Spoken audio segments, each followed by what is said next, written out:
भारत जोड़ो यात्रा निकाल रही है। इसको लेकर कांग्रेस के राष्ट्रीय प्रवक्ता मोहन प्रकाश ने कहा कि भारत जोड़ो यात्रा सत्ता प्राप्ति का मार्ग नहीं है, बल्कि इसके जरिए देश को नवनिर्माण की ओर ले जाना है।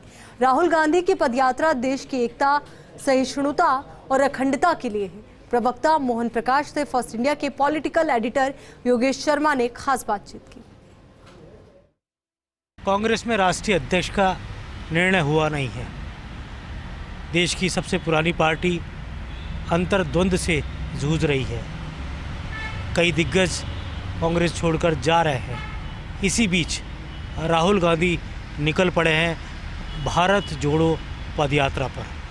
3000 से अधिक किलोमीटर तक चलने वाली ये कन्याकुमारी से कश्मीर तक की पदयात्रा का आगाज़ हो चुका है और कहा जा सकता है कि अभी तक का जो रेस्पॉन्स है दक्षिण भारत में वो राहुल गांधी को आशा से अधिक मिला है।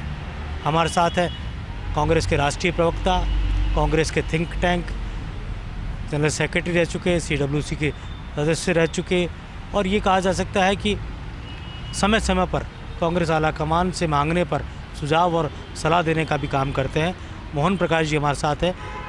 मोहन प्रकाश जी, यात्रा क्यों शुरू करनी पड़ी?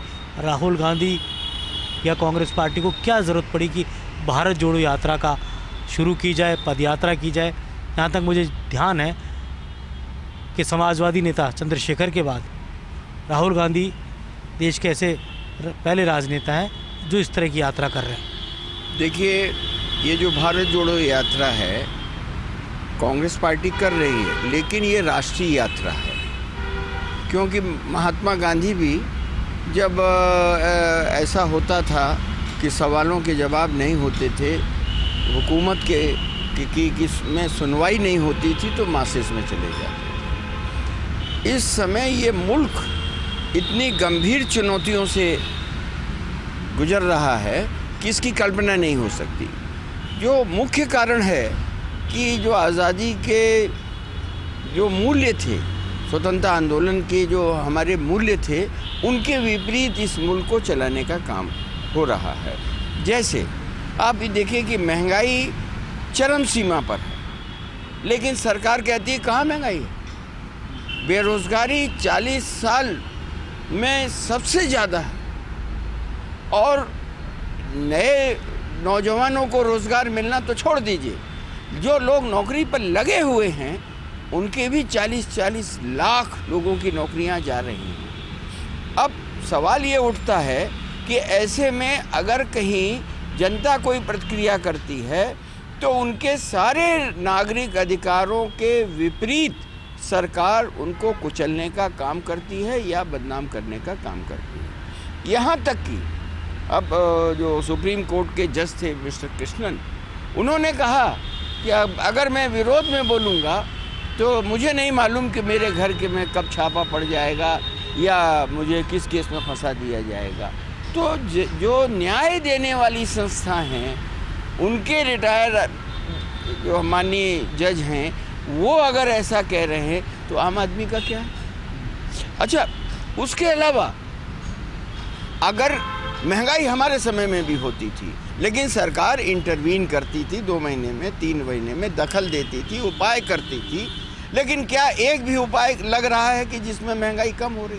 बल्कि जो सरकार है उसकी नीतियां और महंगाई बढ़ाने का काम कर रही हैं। जैसे आपने देखा कि GST कभी भी आज़ादी के बाद कभी अन्न खेती पर या अन्न पर GST नहीं लगी थी। दूध पर, ये जो आम आदमी की ज़िंदगी से जुड़े हुए जो चीज़ें होती हैं उन पर GST या टैक्स नहीं लगा था। ये उस पर टैक्स लगा रहे हैं, तो टैक्स लगा रहे हैं तो महंगाई बढ़ रही है। सीधे सीधे ये महंगाई नहीं है, ये मोदी जी के जो मित्र हैं मुनाफाखोर, उनको लूट की छूट दी जा रही है। ये महंगाई नहीं है, ये लूट है। और आप जिस तरीके से आप देखिए कि इस देश के जो संपत्ति है उनको बेचने का काम हो रहा है। क्या हो रहा है?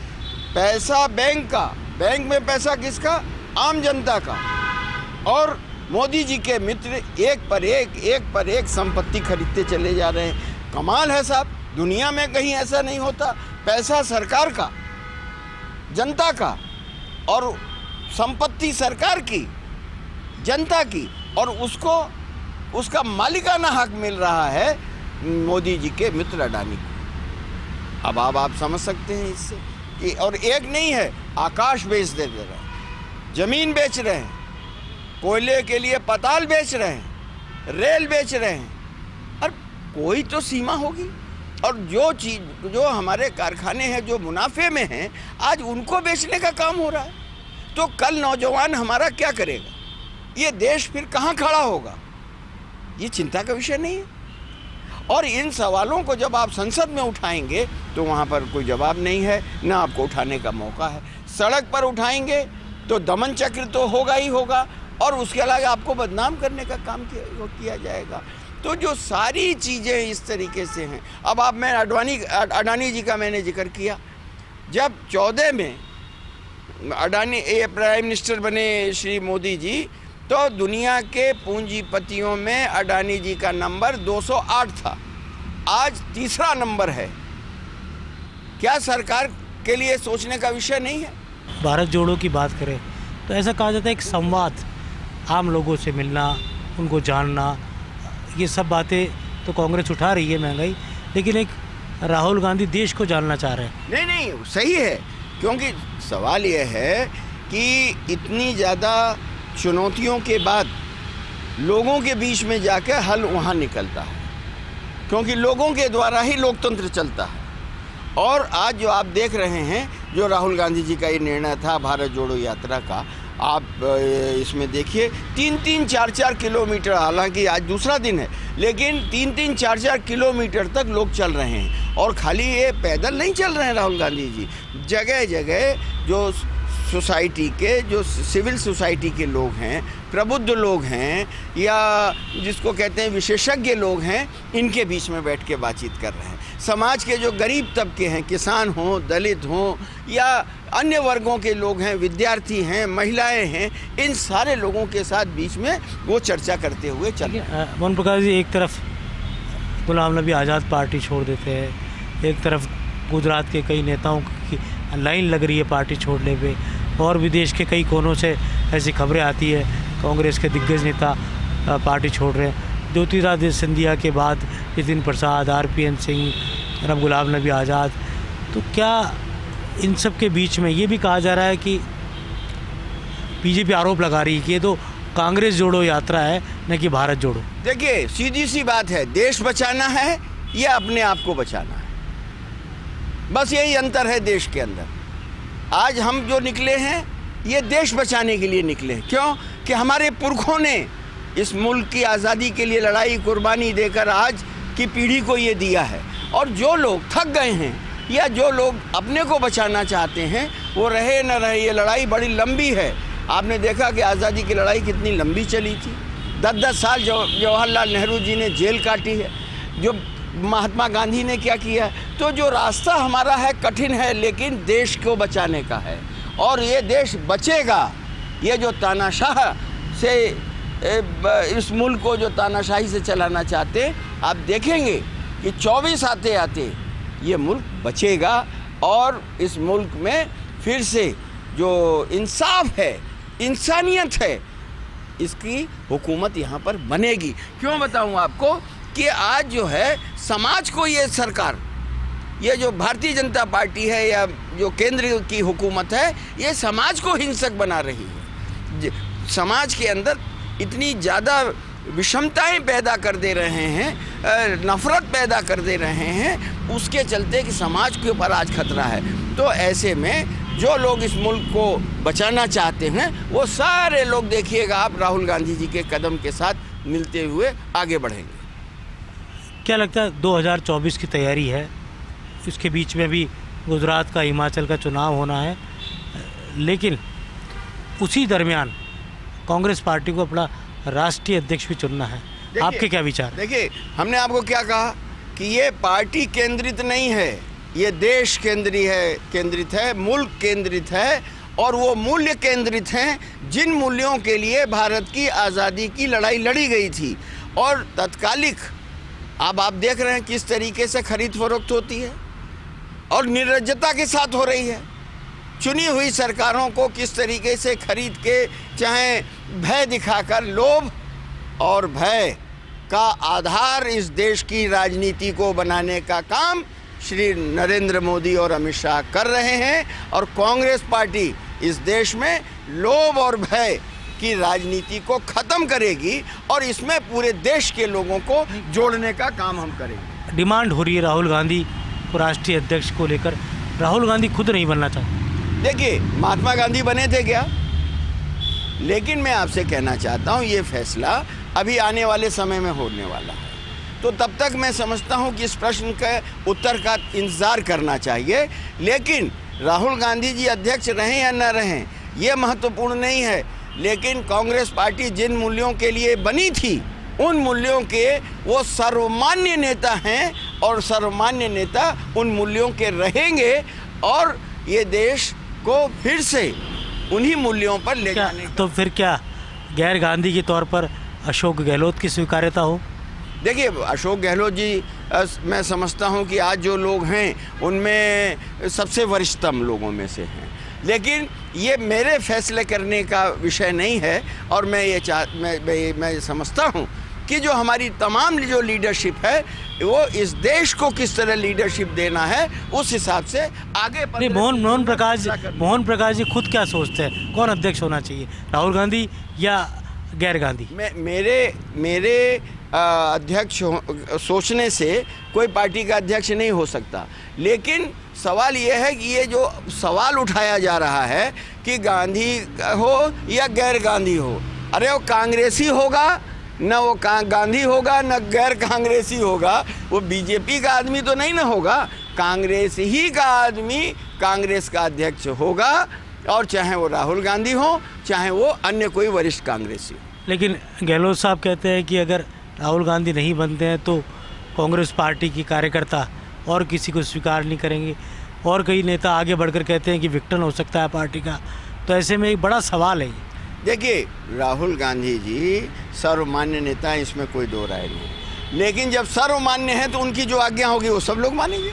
आप राजस्थान के दौरे पर है, आप मूलतः राजस्थानी हैं। अब राजस्थान में दिग्गजों के दौरे बढ़ गए हैं बीजेपी के, अमित शाह का दौरा होने वाला है, कहा जा रहा है नरेंद्र मोदी भी जल्दी राजस्थान के दौरे पर आएंगे। तो फोकस कर दिया है बीजेपी की सेंट्रल लीडरशिप ने राजस्थान की तरफ, क्योंकि देश का एकमात्र सबसे बड़ा राज्य है जो कांग्रेस शासित है। इस मुकाबले के लिए किस तरह की रणनीति कांग्रेस को अपनानी चाहिए, क्योंकि राजस्थान में भी कांग्रेस कहा जा सकता है कि अंतर्द्वंद से जूझ रही है, असंतोष कई नेताओं के मन में व्याप्त है। देखिए, माँ से सबसे बड़ी चीज़ होती है, और मैं आप इसको रिकॉर्ड रखिएगा हमारी बात को, 24 में ये कहीं दिखाई नहीं पड़ेंगे, क्योंकि इस देश की जनता पर हमको भरोसा है कि जब जब इस तरह की परिस्थितियां बनी हैं तब वो जनता उठ खड़ी हुई है। हमारी यात्रा जैसे जैसे बढ़ती चली जाएगी वैसे वैसे इनके दिन करीब आते चले जाएंगे। और राजस्थान में ये इनके पास क्या कोई विचारधारा की लड़ाई लड़ रहे हैं? ये धन बल से, अपने सत्ता बल से, और जो एजेंसियां इस देश के अंदर बनी थी इस देश की रक्षा करने के लिए, उसका इस्तेमाल कर रहे हैं। अशोक गहलोत के भाई पर केंद्रीय जांच एजेंसियां कार्रवाई करती हैं। हाल ही में मंत्री राजेंद्र यादव के कारोबारी ठिकानों पर इनकम टैक्स की रेड पड़ी। किस तरह से जोड़कर देख रहे हैं इन बातों? ये मोदी शाह मॉडल है, क्योंकि वो अंदर से खोखले हैं, उनके पास कोई विचार इस देश को बनाने का कोई सपना नहीं है, वो उनके पास कोई रोड मैप नहीं है, तो उनके पास आ गया है किसी तरीके से ये हथियार, और इस हथियार का इस्तेमाल वो एक राज्य में नहीं कर रहे हैं, हर राज्य में कर रहे हैं। मैंने आपसे कहा ना कि अडानी के पोर्ट पर हज़ारों करोड़ की हीरोइन पकड़ी जाती है, लेकिन हीरोइन पकड़ी जाती है लेकिन हीरो को कोई नहीं तलाश रहा। 208 नंबर से 3 नंबर पर कैसे आ गया एक आपका मित्र, उसकी कहीं जांच हुई है?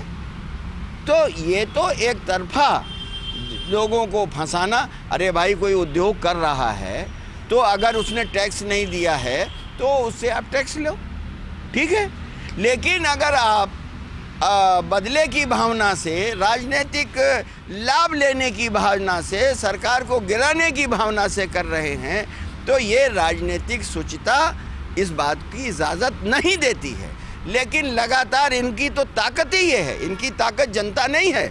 अब मैं आपसे कहता हूँ कैसे, इस देश में 65 करोड़ लोग करीब मतदाता हैं, इनको 23 करोड़ मिला, हमको 12 करोड़ मिला है, ठीक है। और अगर सारे प्रादेशिक दलों का देखें तो इनके खिलाफ 60-70% लोगों ने इनके खिलाफ वोट दिया है या इनको नहीं चुना है। लेकिन सवाल यह है कि बस ये वही चाहते हैं कि जो बाकी 60% लोग हैं उनको डरा के, भय दिखा के, लालच दे के और हम जो है अपने पक्ष में, और ये दुनिया में एक ट्रेंड चल रहा है कि लोकतंत्र के रास्ते से आओ और तानाशाही कायम करो। मतलब भारत जोड़ो यात्रा कांग्रेस के लिए सत्ता का मार्ग है? नहीं, हमारे लिए सत्ता का मार्ग होता तो अलग बात थी। हम इसमें आप देखिए, हमने बुद्धिजीवियों को, विशेषज्ञों को, सिविल सोसाइटी के लोगों को, समाज के अंदर विभिन्न वर्गों में जो काम करने वाले लोग हैं उन सबको पहले जोड़ा, उनसे पहले राय ली।